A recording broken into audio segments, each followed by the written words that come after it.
Olá, amigos! Essa semana será recheada de dados importantes, inclusive com super quarta. Mas antes de entrar no que vai acontecer na economia, nos negócios, lá fora e aqui no Brasil principalmente, eu queria convidar todos a seguirem o meu canal aqui do YouTube. Também, além de se inscreverem no canal, também ativem as notificações para que toda vez que eu tiver um vídeo novo você possa saber e acompanhar, ficando informado sobre o que vai acontecer aqui no nosso país. Também siga nas outras redes sociais, no Instagram, no X, no LinkedIn. Basta procurar por Écio Costa e se inscrever também nos meus canais e nas minhas redes sociais. Também gostaria de deixar a minha agenda disponível para dar uma palestra para você, para sua empresa, para sua instituição, por todo o país. Há várias pautas importantes que precisam ser discutidas, questões setoriais, questões econômicas, também da política econômica e como que isso impacta no dia a dia das empresas, dos setores.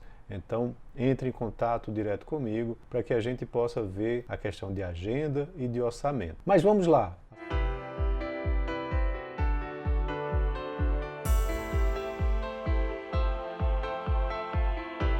A semana promete ter dados muito importantes sobre a economia brasileira, principalmente, mas também com mudanças importantes ou não lá fora que podem trazer impacto aqui dentro. E a semana já começa com dados muito importantes logo na segunda-feira. A gente tem o IGPM, que é um dado sobre a inflação aqui do Brasil, mas a inflação que atinge principalmente o setor atacadista, né? Já que 60% do cálculo do IGPM é do índice de preços no atacado. O IGPM já tem um tempo que agora entrou no campo positivo, ele passou um bom tempo no negativo e agora já está mostrando que a inflação tem dado sinais de vida no nível do atacado. No mês anterior teve uma elevação inclusive de 0,81%. Além disso, também na segunda-feira teremos uma divulgação importante dos dados do governo e do orçamento aqui no Brasil. A gente tem tido déficits recorrentes que têm sido apresentados pelo governo e nessa segunda-feira a gente vai ter a divulgação do déficit orçamentário pelo Banco Central para o mês de junho. Esse é um dado muito importante. Os economistas, os analistas têm acompanhado isso de perto porque a gente tem visto que as contas públicas têm se deteriorado ao longo aí dos meses. Ano passado foi um déficit muito alto e esse ano está se repetindo, ameaçando a política de déficit zero. No mês de maio, o déficit foi de 63,9 bilhões de reais e no acumulado de 12 meses está em 280,2 bilhões de reais. A expectativa é de um novo déficit na casa dos 60 bilhões para esse mês de junho,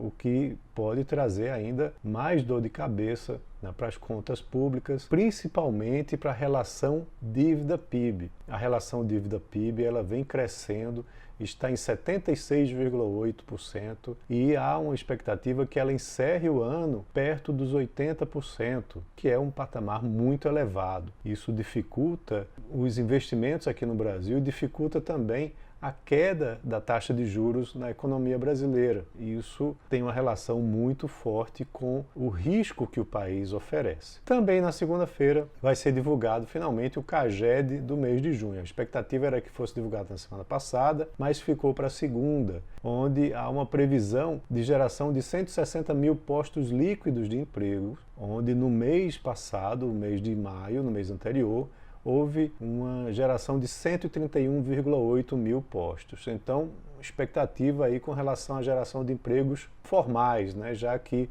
o CAGED mensura e apresenta justamente a relação de empregos formais que foram gerados na economia brasileira. Na terça-feira, a gente vai ter aí, na realidade, uma expectativa com relação à super quarta da quarta-feira. É importante acompanhar como o câmbio vai se comportar nesse dia e quais declarações que a gente vai ter também do governo brasileiro, do Federal Reserve lá nos Estados Unidos, até mesmo o Roberto Campos Neto aqui no Brasil, previamente a essa reunião do Comitê de Política Monetária e também do FONC lá dos Estados Unidos. Então é um dia bastante tenso de expectativas em relação a essa decisão de juros, e aí o dólar pode ter um efeito sobre ele de sobrevalorização e a Bolsa Brasileira pode ir no caminho contrário. Então é importante acompanhar, né, para ver como que esses indicadores vão se comportar na terça-feira. E aí vem a quarta-feira, a super quarta.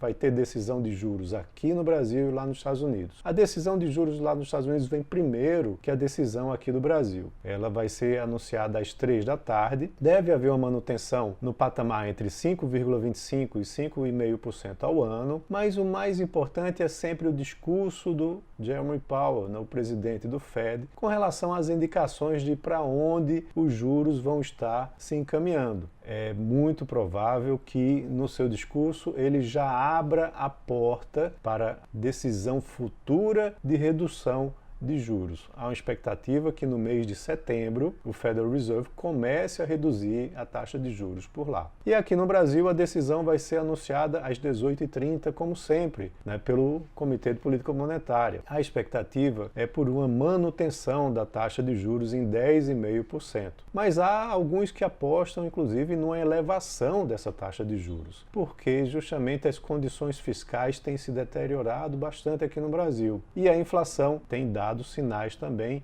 de ressurgimento. Então é importante a gente acompanhar e entender melhor como que esse cenário vai se materializar aí na quarta-feira às 18h30, junto também com o comunicado que vem da decisão de juros. Na quinta, teremos dados importantes aqui no Brasil, mas também lá fora. Terá a decisão de juros do Reino Unido, onde talvez a gente tenha uma redução de juros lá. A taxa ela pode cair de 5,25% para 5% ao ano, e isso é um fator importante que já mostraria uma antecipação à trajetória de redução de juros que vai iniciar lá nos Estados Unidos e que impacta o mundo todo, impactando aí o Reino Unido, zona do euro e também aqui no Brasil. Além disso, vai ter o índice PMI industrial de vários países, do Brasil, dos Estados Unidos, da zona do euro, que é um índice de gerente de compras, que mostra como que os compradores de insumos estão se comportando, o que indica para onde a indústria vai estar se encaminhando aí nos próximos meses. Na sexta-feira, para encerrar os dados da semana econômica, a gente vai ter aqui no Brasil a produção industrial do mês de junho. No mês de maio houve uma queda de 0,9% e a expectativa do mercado é por um crescimento de 1,7% no mês de junho, o que pode ser um resultado positivo bastante importante para contribuir no PIB do segundo trimestre desse ano. No campo político, seguem discussões sobre a regulação da reforma tributária aqui no Brasil, lá no Senado. Outros setores podem ser incluídos aí com regras de exceção e isso pode trazer mais pressão sobre o cálculo, e a taxa final do IVA que vai ser aplicado aqui no Brasil. Então é importante acompanhar esse dado. E nos balanços das empresas, teremos também empresas importantes aqui no Brasil divulgando seus resultados do segundo trimestre, dentre elas a Ambev, a WEG, a 3R Petroleum e a Enalta. Então vale a pena também acompanhar para entender como que essas empresas performaram no segundo trimestre. Então é isso. Um abraço a todos e tenham uma ótima semana.